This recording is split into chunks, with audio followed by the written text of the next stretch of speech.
Birds do some truly unholy shit in their spare time, and somehow they always get away with it. So today, I've picked 8 of the most batshit crazy birds you'll ever hear about. First up, we've got the Shrike.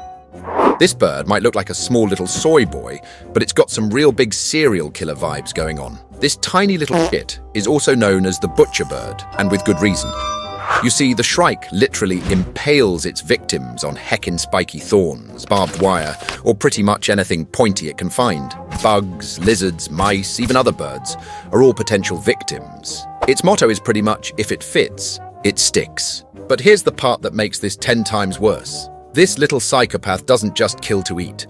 Sometimes it kills and just leaves the body hanging, almost like a warning, like it's decorating a little murder Christmas tree. This thing looks like a sparrow, but acts like it's a big fan of a certain person with big glasses. Next up, we got the pelican, which is literally nature's garbage disposal. Pelicans are basically living proof that just because you can fit something in your mouth doesn't mean you should. These birds are built to scoop up rather large fish, sure, but that hasn't stopped them from going full Scooby-Doo mode on pretty much anything. There's footage of pelicans swallowing pigeons whole, trying to eat rats, seagulls, cats, humans, even hecking giraffes for crying out loud. This dude is trying his best to eat this tiny little turtle named Carl. Luckily for the turtle, it seems to have some trouble doing so. They've also been seen trying their luck with happy cappies, which feels illegal indeed. These pelicans really don't give a shit. Even found a picture of one trying to eat a flipping bear cub. They really have no limits at all. They'll just launch at anything vaguely edible and hope for the best. Sometimes they succeed, sometimes they sit there with a mouthful of suffocating regret, slowly but surely crossing to the other side. The third bird on our list is the Canadian goose. Now, the Canadian goose isn't just aggressive, it's literally possessed by some unholy bird demon.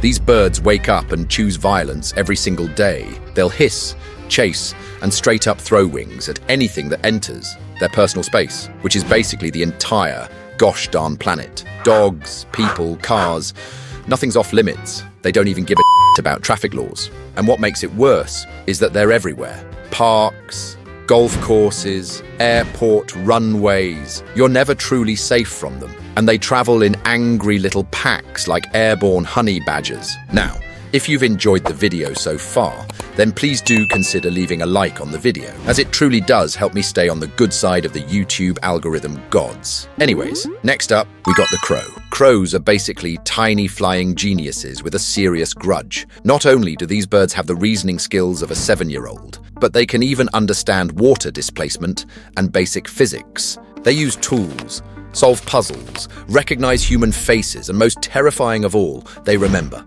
And I really do mean remember. Mess with a crow once, and congratulations, you've just made an enemy for life. They've been known to hold grudges for years, and they'll even teach other crow friends to hate you too. We even have actual studies that show crows passing down revenge through generations. They're pretty much able to hold generational beefs going for years. They've also been seen straight up holding funerals when one of their own dies, like full-on mourning sessions. These birds are emotionally intelligent and vengeful. A pretty scary combo for a bird. They've also been caught instigating fights with cats and even harassing dogs for absolutely no reason other than for fun. Next up, we got the emu. This bird quite literally went to war with the Australian government and somehow even won. This war even has a name, the Great Emu War. This all started back in 1932, when a bunch of emus started invading farmlands in Western Australia. So, naturally, the government responded the only way us hairless monkeys know how, with fricking machine guns. They sent actual soldiers with literal Lewis guns to fight hecking birds. But it gets even more ridiculous. You see, what was scheduled to be an easy mission for these trained soldiers turned out to be historic. These birds outran and dodged the bullets, avoided ambushes, even seemed to regroup like feathery tacticians. The army wasted thousands of rounds and barely made a dent in their population. At one point, they said, screw it, and mounted the guns on flipping trucks. But the emus just outmaneuvered those too. It was pretty much a complete disaster. The birds walked away with minimal casualties, and the humans were left with absolute embarrassment. The emus basically declared war, took a W, and dipped. Pretty legendary, if you ask me. On the 6th spot on our list, we've got the cassowary. This is basically a prehistoric murder turkey with talons that can easily disembowel you. It's actually officially one of the most dangerous birds on Earth. This bird is pretty much straight out of Jurassic Park, but with more feathers and with even worse containment protocols. Cassawaries can run over 30 miles per hour, jump over 6.5 feet in the air, and their kick. It's like getting roundhoused by Chuck Norris himself. This kick is literally one of the main reasons they are considered one of the most dangerous birds in the world. It's strong enough to break bones and cause fatal injuries in humans. And these birds don't bluff either. They've sent several people to the hospital just for getting a little too close. So if you ever see a cassowary in the wild, walk away slowly. And whatever you do, don't go up to it and pet it. It won't like that at all.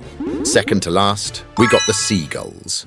Now, if you live in a big city near the ocean, I'm sure you only have nice things to say about these loud airborne rats. I'm obviously just deploying some sarcasm here, because I don't think you'll find a more universally hated bird than the seagull. These guys are completely shameless when it comes to pretty much anything. They'll steal your food straight off the plate, like you specifically bought it for them. They will even just walk into heckin' stores, grab some snacks and dip without paying. A true menace indeed. They simply don't care. They are just out here living their best lives. And to be fair, it's us humans that have taken up their habitat and made it into something unnatural. So as annoying as they are, a lot of their chaos is really just them adapting to the mess we've made. We've taken their habitats and replaced them with cities and dumpsters, and now we act shocked when they turn into feathered criminals. Honestly, they're just playing the game better than us. So we certainly do deserve a lot of the disrespect thrown our way. They are also incredibly street smart. They've been seen dropping shellfish onto roads so cars can crack them open. They've pretty much weaponized our cars. And finally, we got the golden eagle. This apex predator of the skies isn't just a bird. It's a full-blown doomsday plane with feathers. They've got a wingspan of over 7 feet wide.